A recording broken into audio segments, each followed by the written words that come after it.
'tis the season for scamming, and I want you to be careful. So, if you don't know this person you're trying to pay, you can use PayPal. Not PayPal, close friends and family. Don't do that.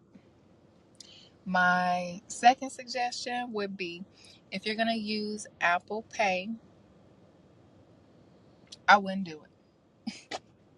If you don't know the person that you're sending Apple Cash to and you hit send, that's it. If they decide they don't want to see your money back or you send it to the wrong person, that's it. It's in the terms and conditions for Apple Cash. They're not gonna be no help.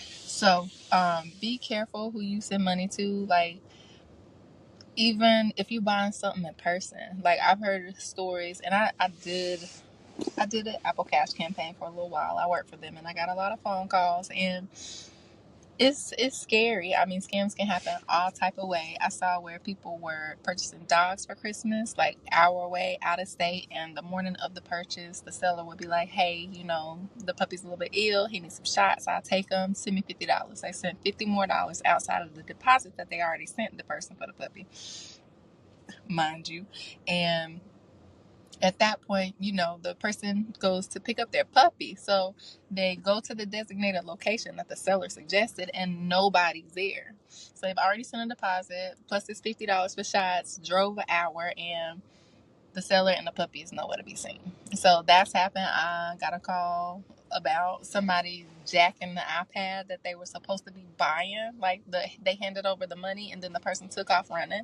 So they lost the iPad and the money. And I think the worst scam was, I had a younger girl who called in and she said that she got a call from a telephone number. The local sheriff's number came in on her phone, and they suggested that if she went ahead and paid $400, she did not have to come to court, and her ticket would be canceled. So she paid $400. Come 4 or 5 weeks later, she served with a warrant, and if that's how you say it.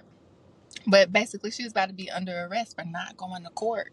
She had to pull this story out, explain to them, explain to me, that $400 is gone. You don't have money to pay your ticket now, and you about to go to jail. Like, around Christmas time, I swear it's the worst time for scams. So just be careful out there. Don't never give anybody your username and your password to your online banking. If you're trying to do a transaction and they say to add you, like, as family and friends, or add them to family and friends, no, that gives them the in and out. You cannot do anything, no investigation, no dispute, because you said they cool people and you know them, you agreed to it. Don't do that. When it comes to, let's see what else, when you make a purchase online, I like to think of it as two different ways. So, and something happens that you're not happy with, I think of it as two ways. You got a dispute and you got a fraud. So dispute is when you gave the permission for that merchant to take a payment, whether it's one payment for one transaction or multiple recurring payments. Once you give them permission, you've given them permission. Now, if you go back and you call them to cancel and they don't cancel, then you take that, as far as if you have emails, or even if it was just verbally, if it was over the phone, then you can call Apple Cash, let them know, hey, I reached out to the merchant. They said they wasn't going to do nothing. Here's proof that I canceled 2 months ago. Can you start an investigation or a dispute for me? And that's how that works.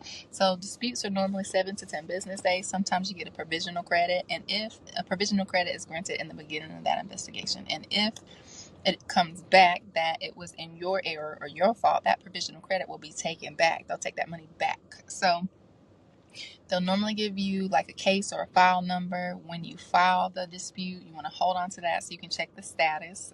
It avoids a lot of confusion when you call back to check if you have your case or your file number. But yeah, like, I'm telling you, you can't be trying to scam either, because they be knowing.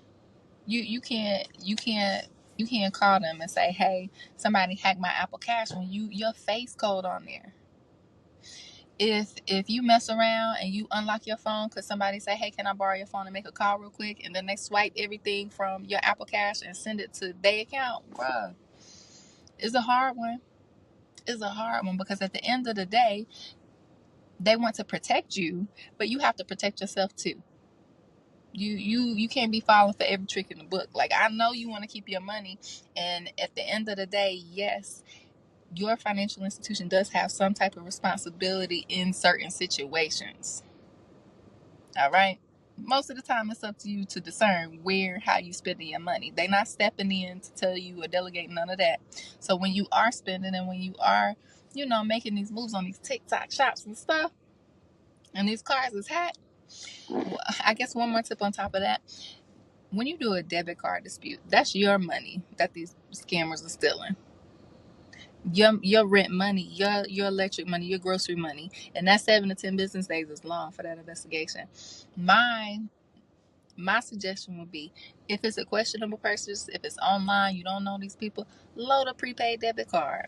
If you got good credit and you got space within your limit, and your balance on your credit card, use your credit card. When you call that credit card company to file that dispute, they might call you first. But when you file that dispute with them, your money's still in your bank and your checking account on your debit card. Think about that part. So, at the end of the day, spend your money wisely with people you know. If you don't know these people, bro, just be careful. Read the terms and conditions of, like, whatever merchant you using to sell or send them money. If it's Zelle, look at Zelle's terms and conditions. If it's Cash App, if it's Apple Cash, PayPal's pretty secure. Like I said, that would be one of my first suggestions. My first one is the credit card, though, or at least a prepaid debit. Don't play around with your debit, your routing and account number. Don't play around with your debit card number. Don't play around with your online banking, your username and your password, because once somebody has that, they got your money, basically. And like I said, your financial institution wants to do what's right, but at the end of the day, you got a certain responsibility as well. So just be careful when you buy stuff. I know we out here spending and all that right now, but keep your heads up.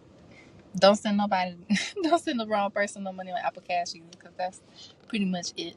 I think I heard of one time where somebody sent money back. Man, I can't even keep going. Like, somebody lost $10,000 on Apple Cash before, and I'm sure it just wasn't that one person. Like, at the end of the day, have a little bit of responsibility about yourself too, because they gonna do what they can most of the time, but just keep your eyes up. Don't get scammed out here. You know these people. They smart. You smart too. You use it for the right reasons. But just don't let them out with you this Christmas. It's 2024. We ain't got time for that. So that's it for today. Y'all be careful out there.